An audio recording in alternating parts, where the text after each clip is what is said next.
of Walking Digital Corridors, the show where we explore the art and science of creating meaningful conversations in today's digital world. I'm your host, Alex Abbott, otherwise known as the Bearded Sales Guy, and I couldn't be more excited to have you with us today. If you've been wondering how to manage your time effectively on LinkedIn while driving real sales results, then this is the episode for you. But before we get into that, Jordan, do you want to introduce yourself? Yeah, sure thing. Hello, everyone. I am Jordan Abbott, also known as the sales poet or the weird Al Yankovic of sales, mainly because I like telling sales stories in outside of the box ways, one of which being via parody music videos. And a good couple of videos they have been in recent times. Indeed. And we'll get onto that with the topic that we're tackling today. So joining me today is someone who truly needs no introduction in the world of social selling and revenue growth, Alex Boyd. Alex is the founder of Aware, a cutting-edge platform revolutionizing how salespeople engage on LinkedIn. He's also the CEO of Revenue Zen, a top-ranked B2B growth agency specializing in strategies that deliver high ROI for SaaS and professional services companies. Alex has spent over a decade mastering sales and marketing tactics from demand generation to social selling, and his work has helped businesses unlock significant revenue growth. Today, he's here to share practical strategies for LinkedIn engagement, social selling, and using tools like his very own Aware to supercharge your sales process. So with that, let's welcome Mr. Alex Boyd. Great to have you. Thanks. Great intro. It's wonderful to be here. It's great. It's great to have you. I'm really looking forward to today's session. So to kick us off, can you tell us a little bit about Aware and how you got to creating Aware? And did Aware come first, or was it B2B revenue growth before Aware? Well, first it was cold calling on a manual. Well, calling semi-warm inbound leads on a manual phone 80 times a day for a few years. Okay. And then it was 5 inbound demos a day, handling that as an AE for a few years. And it was sales leadership and cold email. And then finally it was going to go out on my own with sales consulting. That became lead gen. That became outsourced SDR as a service. The content marketing arm sprung up, grew like a weed, and then it was the whole thing. And then it was just the B2B SEO. And then when I was doing that, LinkedIn was such a huge part of the way I was growing that agency, which I'm actually no longer the CEO of, but still a shareholder. Right. Thanks, though. I appreciate the legacy title. And so Aware was kind of born from, well, what are we doing to grow pipeline and brand revenue so much? And then also the corollary is, well, it's kind of taking a lot of work and annoying just stuff to do it all. And that's kind of where the SaaS came in. Is, you know, you could do it with much more effort in the spreadsheet, but that's kind of, to me, like the onus for building a tool is, well, you know, what if I don't want to do much more effort in a spreadsheet than I otherwise could? So there we were with Aware. And then this is actually the second version of Aware. The first version was like a different thing entirely. And then we had to burn it to the ground after 2.5 years. Right. And then create a whole new version. So that's how we got to this point, was lots of trial and error, lots of experience, and doing it every day. I mean, I still do this every day in terms of like what we're talking about of selling on LinkedIn. Yeah.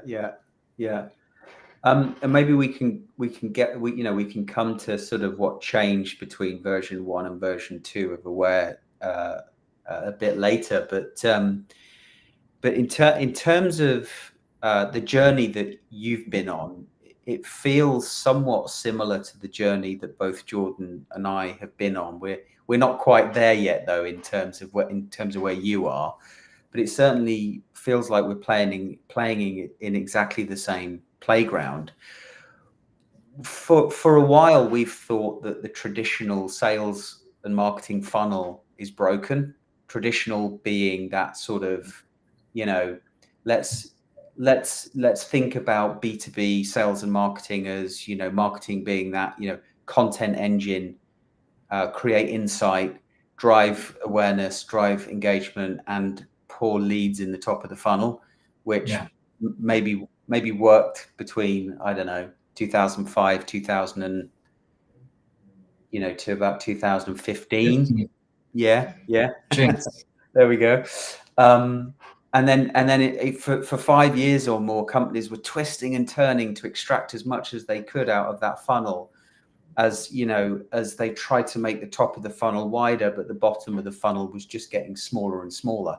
Cost of acquisition was increasing. Have you reached a point where you feel, okay, that traditional funnel is broken and something radically different is required, or are you somewhere in the middle? Yeah, I think, well, I was operating in the traditional funnel at the peak of it. I mean, when I was a head of sales at my last company, we were mostly inbound driven, and then we got an order to sort of scale rapidly.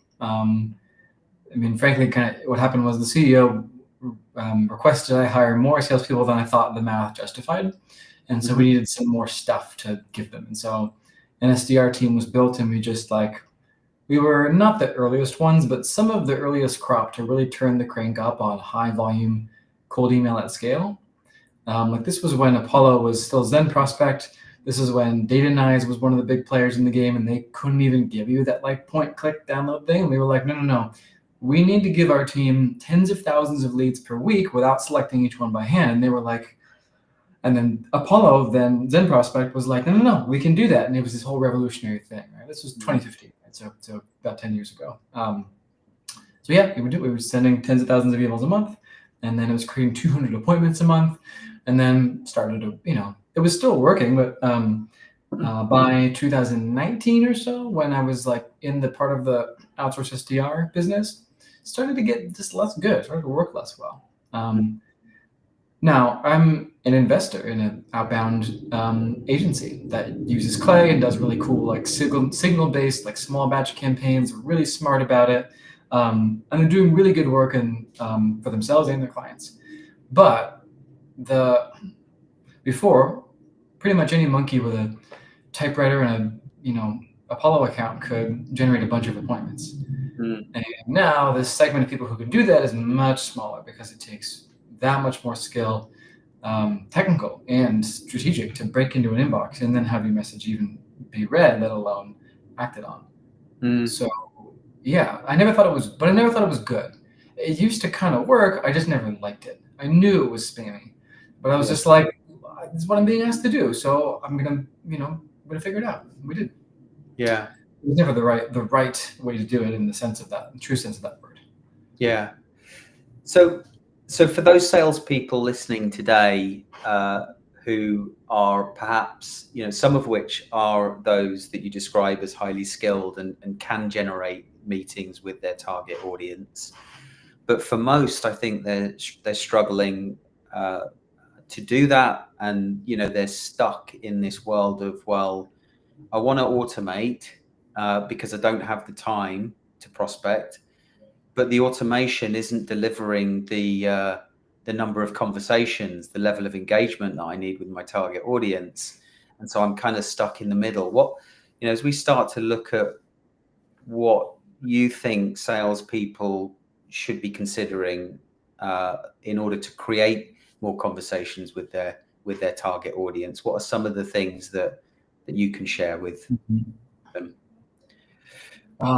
Good question. And the phrasing of it is, I think, part of the issue, not from you, but with the way that people usually ask it. So maybe let's spend some time on, I don't have time to prospect. I love that. Yeah. There's two versions of answering this. On the one hand, bullshit, you don't. What else are you doing? Like if you are just a salesperson what else could possibly be more important? Now, if you're hitting your quota and you're doing well at your job, then why do you need to prospect? Keep doing what you're doing. I'm not talking to you, right? But if you're just thinking, I don't have time to prospect, well, what could be more important? So yes, you do. and then the automation is probably making the problem worse. You're essentially, by not relying in this case more on phone, voice, things that can't be automated, which so your prospects know are not automated saturation. By not doing those things, you're kind of shooting yourself in the foot and putting your worst foot forward with prospecting. All right, that's the first answer. That's kind of like my tech sales leadership answer. It's fine if this is a team of people who are salespeople. But then I posted about this recently, and I'm one of these different kind of class of salespeople where I never really thought of myself as a salesperson. My first job, I tried to get into the research and even the client services team, and they just didn't have openings. So I've been on this track kind of by accident.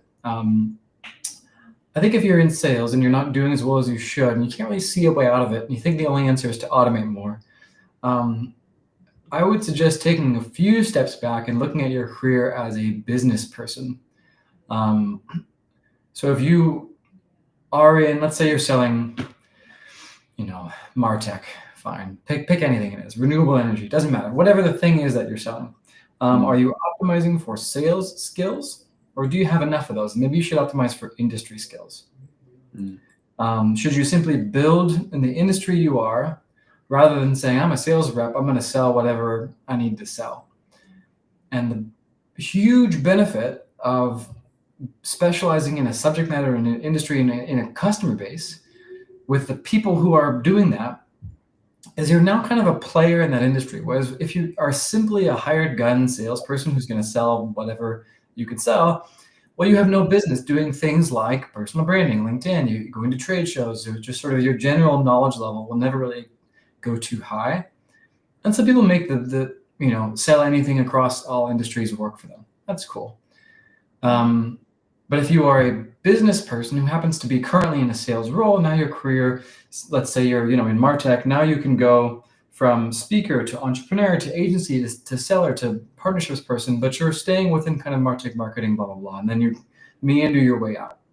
I started in brokerage, tweaked that into accounting services and tax, took my sales skills and put it into the same sort of industry, but then lead gen. And it's just, I've incrementally changed my career as I've learned new things.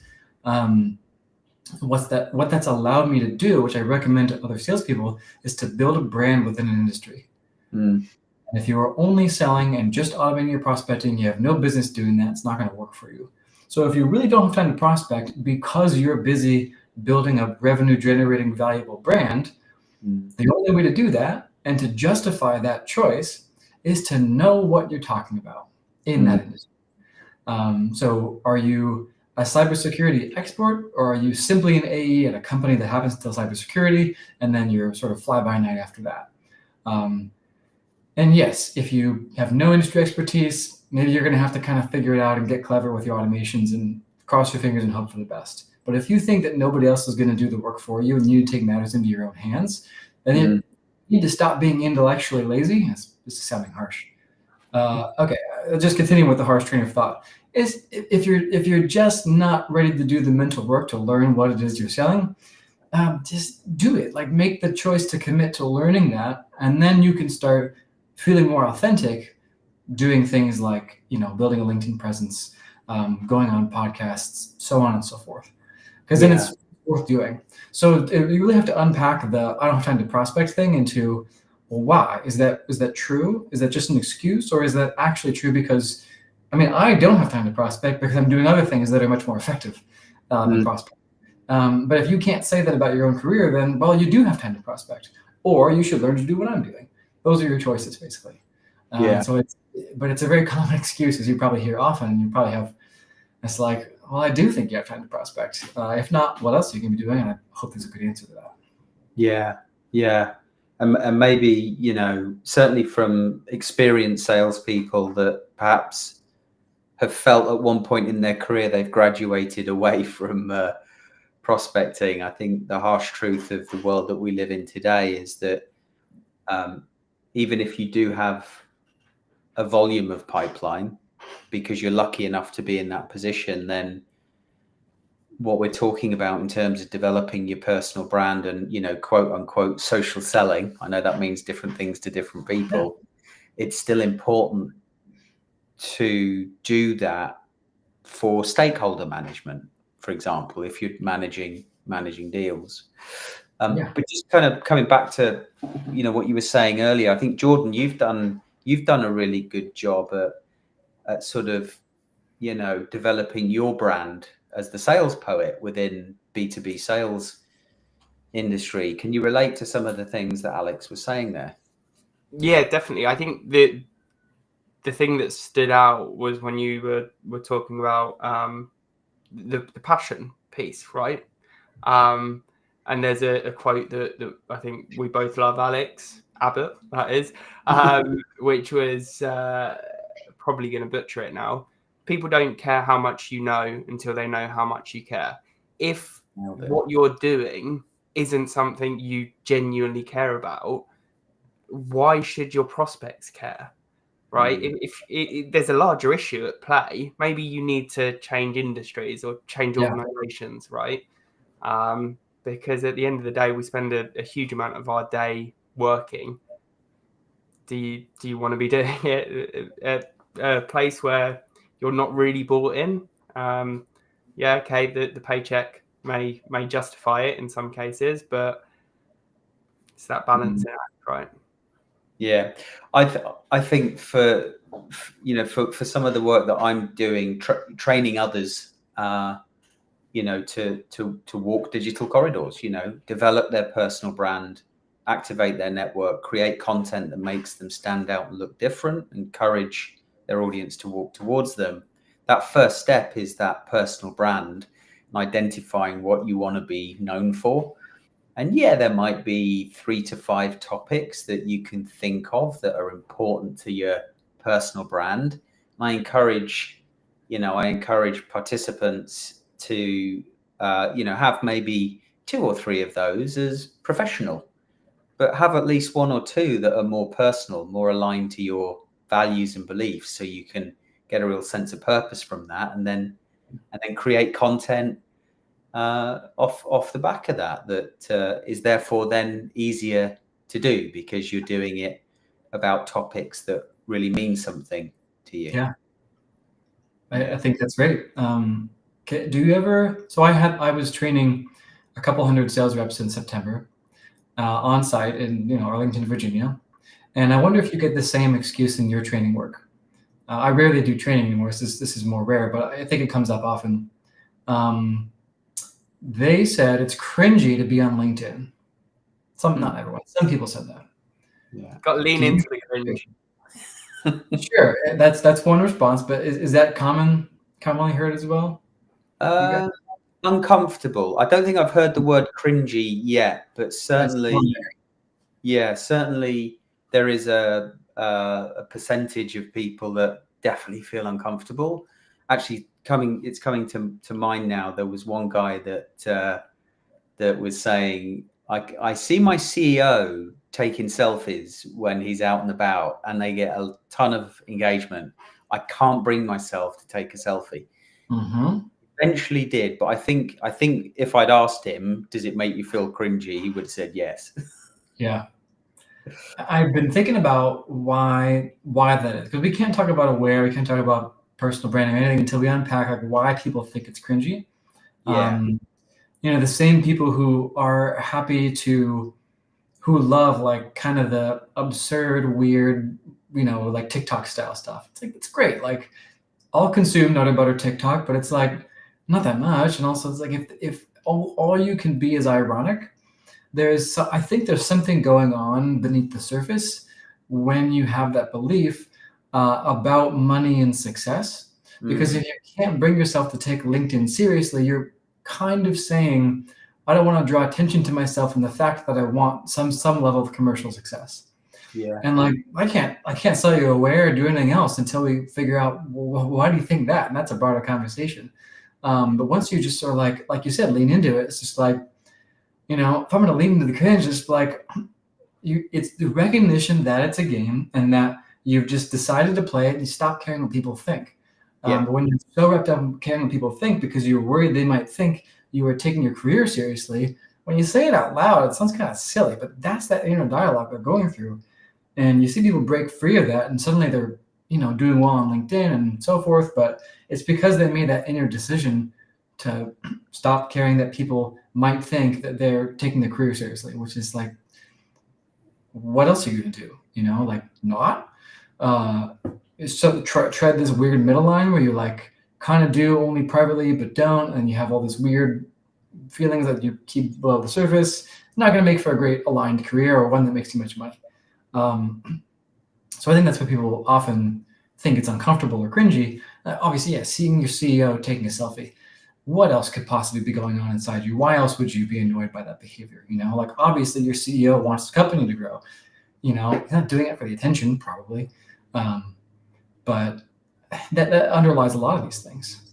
Right? So we can say, take it seriously, have passion, grow your personal brand. But if they have an underlying belief that, it's wrong to make money and grow in your career, whatever tradition or family system, whatever else created that belief doesn't really matter. The fact is that it's some version of that is there. You need to think about why that is, and break through that.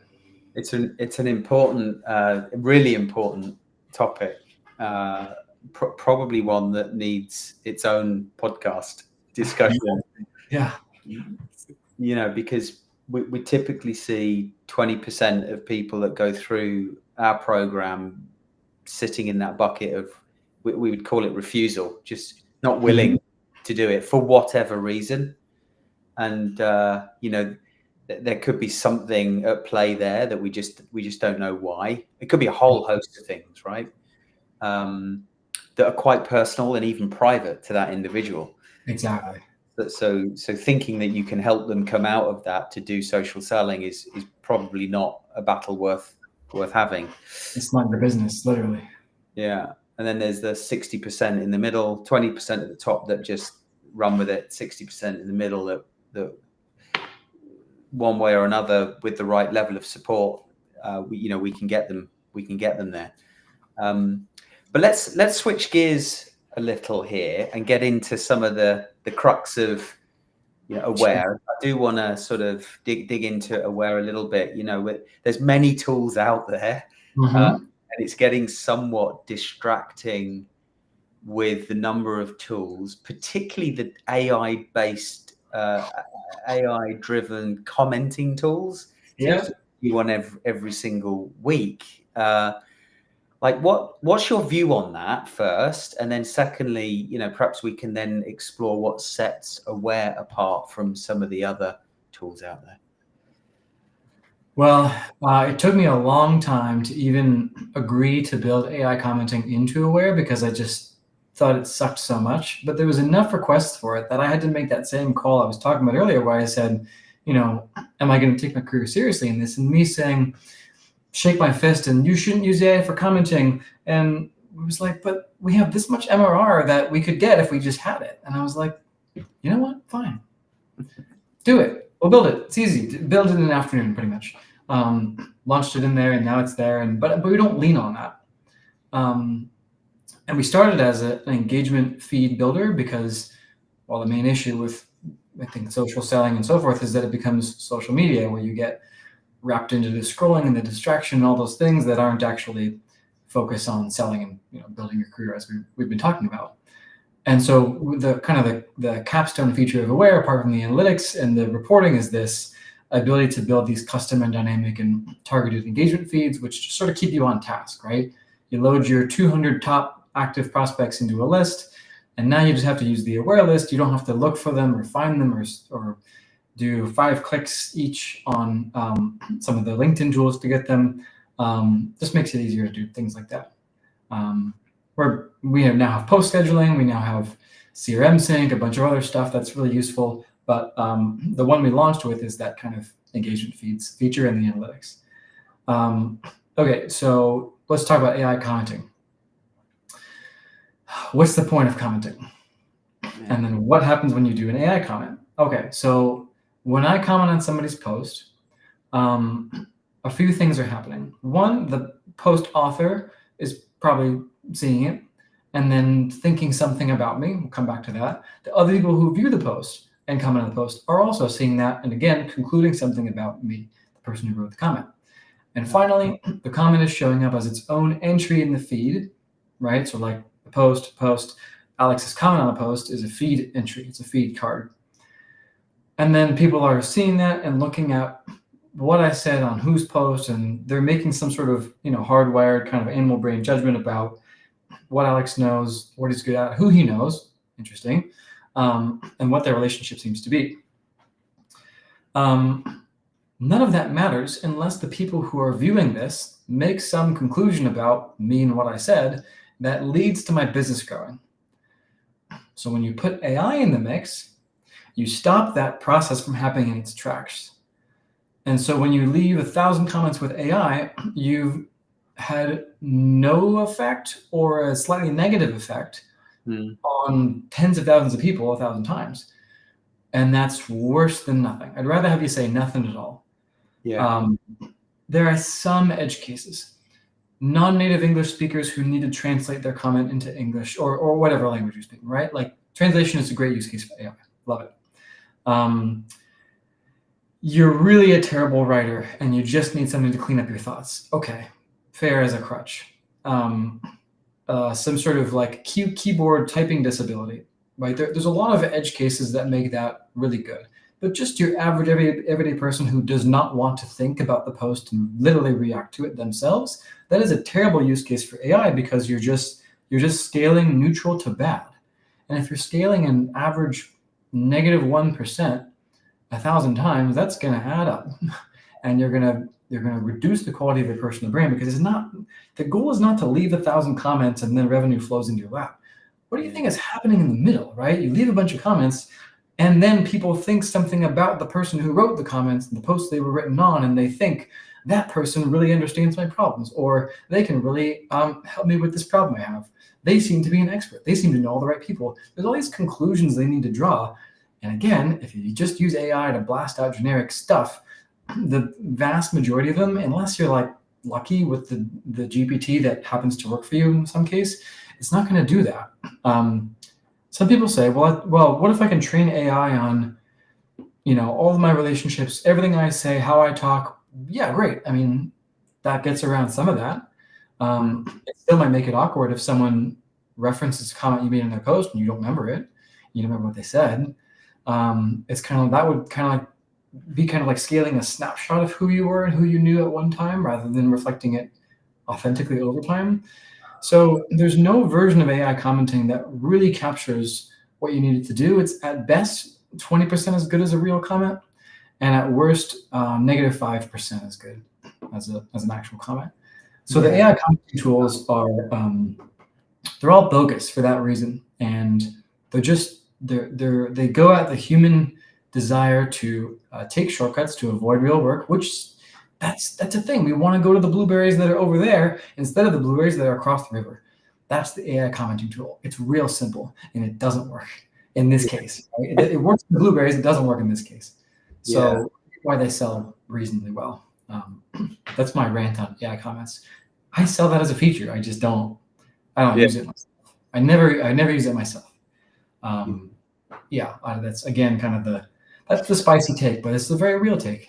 Yeah, no, I agree. I think there's, especially for those primary stakeholders, if you've made the effort to create a list of people that you want to be building credibility with and ultimately developing a trust-based relationship, the comment needs to be thoughtful, and when there's a response, there needs to be some sort of interaction. Like, it needs to be clear that there's a human there. I've been on the end of those comments that, and I'm not naming any names, but there's one in particular that will comment regularly, and I'll engage in the conversation in the comments, because I feel like commenting it's social networking. It's a form of networking. But then nothing comes back, and it's like, okay, this has got to be AI commenting. Yeah, I mean, think of it as like a trade show. The AI comment is like walking up to somebody who just gave a speech and then saying something kind of generic, and they say, well, that's kind of weird, but I'll respond to it. They respond to it, and then you walk away. Yeah. It's like, that was weird, like that guy was weird. And also he walked away. Like what was the deal with that? I don't like that person. Never even give them my money. That creeps me out. That's kind of what you're doing when you leave an AI comment. Just think of it in trade show form. It becomes way clearer. Yeah. Although I have to admit, I do have used and do use AI if I'm struggling with something thoughtful to say based on perhaps a topic or a relatively long post, and I'll give ChatGPT the content and a quite a specific prompt as to what I'm looking for, and it will either come up with something great, which not the case most times, or at least give me something that will then get my own creative juices flowing. And that's fine. I tend to just skip those posts, but if you need to put in the effort to look for it, you've put in the effort. You understand what you're commenting. If the person responds, you're probably going to respond to them. Like all the things that make it. I don't care who generated the text. There are only 26 letters in the alphabet. It does not matter to me whether a human or an AI wrote those. What matters is all the things around it. Did you actually ingest what was being said? Do you know the person? And you don't have to know them, but are you going to respond when they respond? The typing of the text is not the important point. It's all the things around it with the relationships and the social part of it. I'm not an AI Luddite. I don't have anything against AI for that use case. What I have against is saying weird nonsense things that you never actually saw yourself on someone's post you don't know, and then not responding, and then thinking that's a good idea. Like that whole thing is just, it takes the shortcut out of it and turns it into like, going to pick the poison blueberries that are close by instead of the good ones that are twice as far. That's basically what is happening. And what you described is not that. It's just you're using it as a tool, which I think is great. I use ChatGPT every day. What is this vegetable I got in my farm CSA, and how do I cook it? Here's a picture. I need some code for this UI component. AI is great. But people miss the point where they just, press button, 1,000 comments go out, and they have no concept of what was done, what was said, to whom, and all that stuff. That's where it really breaks down. Sort of comes back to what we were talking about before in terms of that, personal brand and that mindset, the importance of changing your mindset and the objective of being on social, right? What are you there for? What are you looking to achieve? If it's to be present, be authentic, build genuine connections and relationships with people, then act as such, rather than just being present to hit a KPI. I've seen people in my network saying that you should make 40 comments a day, so I'm just going to do them. Checkbox. Yeah, absolutely. And moving away from,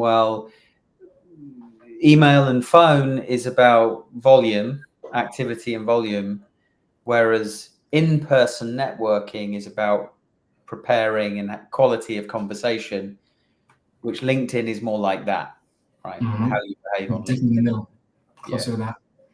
Yeah. Cool. So how do you recommend sales professionals prioritize engagement to make the most out of their limited time on LinkedIn, right? Because for many, they don't have the time. They're still trying to come to terms with having to spend more time on LinkedIn. But you often talk about, salespeople doing all they need to do with just 15 minutes a day. Some of the easy ideas that come to mind. If you have take your target account list, your target contact list, filter by the ones that are active on LinkedIn. Maybe you have Sales Navigator. Maybe you just toss them all into Aware, and we then show you which ones are active on LinkedIn. And then you have a list of the people who post at least once a month, if not once a week, on LinkedIn in your market. And you just kind of rapid fire comment on their posts. I don't mean automatically. I mean, like, we make it easy for you to kind of see, digest, and respond quickly. And then sync all of your comments to your CRM, Salesforce or HubSpot. And then so now you have both the quick version of the activity. So you kind of rip through all the posts that you're seeing much faster than you could do on LinkedIn. You practice engaging thoughtfully but quickly. my trick for that is you pick one thing in their post to engage with, not the whole thing, but just one line, one idea. And so you kind of limit yourself. I'm not commenting on their entire career. I just picking that one thing, and then I comment on that. And you can get it down to like 10 seconds per comment, which is not even with AI. Just your own scan. That thing makes sense. Type a quick comment about it. I mean, we text all the time. We should be good at typing. It shouldn't take that long, right? So 10, 15 seconds per comment, allowing for some skipped posts. And it really does not take more than 10 minutes a day to do all the commenting you need to do to really engage with your target market, especially if that's all pushed to HubSpot or Salesforce. So now you have a record of what you're doing, and you can say that 10 minutes that I didn't make those 5 cold calls was spent engaging on my target market's posts or with influencers whom my target market and contacts look at.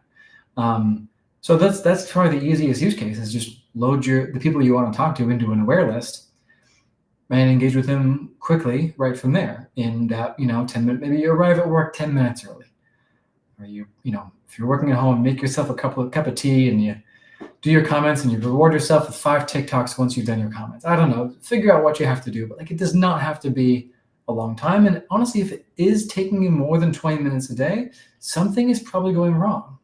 Maybe you're obsessing about what to write in your comments, in which case dial it back, stop overthinking it. Maybe you don't know who's supposed to comment on, but where can help you with that. Cleaning up your lists. Maybe you struggle with attribution. Not only do we allow you to export the exact text of all your comments and with whom, so you can always prove it, you can just sync it to CRM. Now, if you're spending an hour a day and it's like you're creating content, you're filming video, you're getting lots of engagement, you're DMing, love it, then you'll have the pipeline to show for it. But if it's not working, you're taking too long, don't pilot this with more than 50 minutes a day, or you're going to burn out on it. So I recommend piloting it with a small amount of time. You see a little bit of traction, you justify spending more time, and so on and so forth until, eventually, yeah, great. I mean, there are some days where I spend an hour and a half a day on LinkedIn because it's just like I'm selling, I'm doing customer support, I'm creating content. I mean, it's working. It's like that's the strategy. And we're building, enterprise value at high 5 to low 6 figures per month, doing it with a team of 2. So, I can justify that. And that's where it comes in. So within Aware, then you can look at the comments that you've made on the people's posts, or the posts they've engaged with, or is it the people's posts that you're tracking in the list, and then you can upload that into your CRM, the comments you've left? Well, so that was just if you don't have Salesforce or HubSpot. Okay. You can get CSV of all of your comments. Okay. That you've written. Yeah. And all your posts, all your comments, people wanted the CSV of all their comments so they can train the AI on themselves. I was like, great. Let me know if it works. Have at it. But yes, it's not. So actually, V1 of Aware, it was a very different product, but all it did was show you when your ICPs commented on certain people's posts that you specified. So you were specifying the influencers, the customers, the competitors. We had this dashboard where we showed you, hey, these 5 ICPs of yours commented or liked these posts. Don't need to get into why it burned out, but we built that too. It just people didn't take enough action on it, which is partly all our fault, partly just how the sales behavior works. But yeah, what we do now is it's an engagement tool, and then you can export or sync everything that you did or that people did to your profile. Yeah. Is there a rule of thumb that you see, or an average that you see, in terms of a salesperson's territory, and then the percentage of that territory that they can see as being active on LinkedIn? Well, it depends on who they're selling to. If you're selling to the founders of venture-backed tech companies, then 40% are going to have posted in the last 60 days. If you sell to the managers of manufacturing companies, it's more like 3%. So that's the first layer. And you can do this yourself and go into Sales Navigator and click industry, post that on LinkedIn, just divide the total number the posted number by the total number, and just do that for every industry combination. It's painstaking work. I've done that. That's eye-opening. But then, there's enterprise versus SMB. So if you have 5,000 people in your market that you want to sell a $400 a month thing to, you're going to have to pick the influencers more than the prospects, or maybe the top, potential prospects. If you have 200 people you could possibly sell to, well, it's much easier. You put all 200 of them in there and you call it a day. I have spent most of my time as a salesperson in anything from SMB to mid-market. I have spent very little time selling 6 and 7 figure things to enterprises. But I've noticed that those people have an easier time with their target account list build because they have it. It's very defined versus, any franchisor in the US, there's just too many, right? So building your list is trickier. Yeah. And then, and I'm conscious of time, Jordan, if you've got anything, please jump in. But one more question before you do and before we wrap up. But, so we've defined who's active. Let's say it's 40% of the territory. Therefore, there's 60% of the territory that we know isn't active on LinkedIn. So they're not going to consume this social networking or be part of this social networking experience. But you could still DM them, right, if you wanted to. But we know, that's not super effective. But then you've got other initiatives. Perhaps there's a cold calling initiative. There are campaigns that include email. There are events that are trying to, invite, you're inviting people from that 60%. Do you have a view on what positive effect doing social selling will have on those other initiatives? Because people coming to the event, receiving your call, receiving your email, already see you as a trusted authority in your industry. That's a great question. At that same training engagement a few months ago, their target market was legal and tax professional managers at law firms and tax law firms and tax preparation firms, like big ones. Yeah. I finished my fourth talk of the day. My voice was shot, and someone had recently asked a question. A young gun in the front of the audience said, "Well, CPAs don't use LinkedIn, so I don't really get it." Okay, you're right that they don't post, but they definitely do use LinkedIn. They're there to learn, and they're there to lurk. They're there for other reasons. They're watching, they're just not producing a lot of content. And the top rep in the back of the room came up to me afterward, older guy, obviously, more wisdom. He wasn't going to shout it out in front of everybody. He comes up and says, "You know what? That person said that tax people don't use LinkedIn, but they definitely do. I use LinkedIn. I reach them. They're there. They want to learn and educate themselves, even if they're not posting a bunch of social media content. Thank you for your talk." And I said, "Appreciate you. I know you get it." And that is absolutely what happens, because every single industry is on LinkedIn.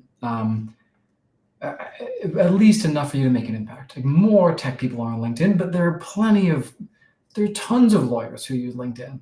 They're just not all of them are posting. So when you post or when you engage with the content that they are looking at, you can reach them that way. You can reach enough of them that you can make an impact, and you go to that trade show and they say, "Oh yeah, I remember you," and you are more than a stranger. And just being more than a stranger, think about what that does for your sales process. Yeah. More than a stranger or even trusted, it's great. So yes, it's not just the DM hunting ground, as you said. And even if some industries are less on LinkedIn, there's always enough for you to make an impact. And it probably just isn't with engaging with their own posts the whole time, because, whatever, but just be smart about it, right? Go to the people that they're looking at and so forth. So that example I shared really illustrates the point of the people who have been in the industry for a while, who aren't job hoppers and industry hoppers. They get it, and they've built their brand on LinkedIn for that reason, targeting the same people because they're on there. Yeah. That's what I recommend salespeople do. Yeah, indeed. I want to get to a percentage at some point, not today, of course, but I'm feeling like there's some sort of realistic assumption we could make that says, of the pipeline that's generated through other sources, there's a percentage of X that you're influencing that pipeline by as a result of developing your personal brand and all of the things that we've just talked about today. Yeah. I mean, that's hard to answer now, but at minimum, you're avoiding the stranger veto. Like at minimum, you're validating that they should continue the conversation with you instead of saying, this person has nothing on LinkedIn, or the LinkedIn is weird, no, right? So you're at least getting past the potential no, if not positively influencing. And I mean, the vast majority of people are at least look at your LinkedIn to make sure you're not a crazy person. So yeah, I can't tell you, personal brand is moving the deal forward in every case, but it's at least not stopping the deal in the majority of it. Yeah, and that in itself is enough. Yeah, plenty. I mean, $100,000 deal that decides, okay, we'll take that meeting because you don't seem crazy. That happens once every 2 years. I mean, your career do the math on your net worth growth from that one habit over 10 years. I mean, it's significant. Yeah. Anyway, just on that point, again, conscious of time, does Aware sync profile visitors into the CRM? Profile viewers? Yeah. Not yet. Big feature. Yeah. Okay. That would be a way to start that calculation, right? I know. Well, I made this call on this day, and I saw that they visited my profile, or I sent this email. They also visited my profile within this time span. I agree. I have to track that anecdotally, but I think you're right. Like, to do it at scale, if for people who don't believe it yet, it'd be helpful to have that pushed into there. But I've had that requested a number of times. It's just, we're building fast, and that's on the list. Yeah. Nice. Yeah. Brilliant. Jordan, thank you. Alex, thank you so much. It's been an excellent session. Not long enough. No. We'll have to have you back in the new year, I think, if you're up for it. It'll be fun. Yeah. We didn't get into the differences between version 1 and version 2, and there's so much more to talk about. But let's save that. That is 3.0. That's the After Dark one. Yeah, indeed. Now, where can people find you if they want to learn more about you, learn more about Aware? LinkedIn is the best place, always is, to direct traffic, ask questions, and figure out what I'm working on. I kind of centralize everything there. So linkedin.com/in/Alex C. Boyd. Brilliant. Well, thank you again. Thank you, everyone, for joining, whoever's listening. Have a wonderful rest of week and Christmas ahead. See you next time. Take care.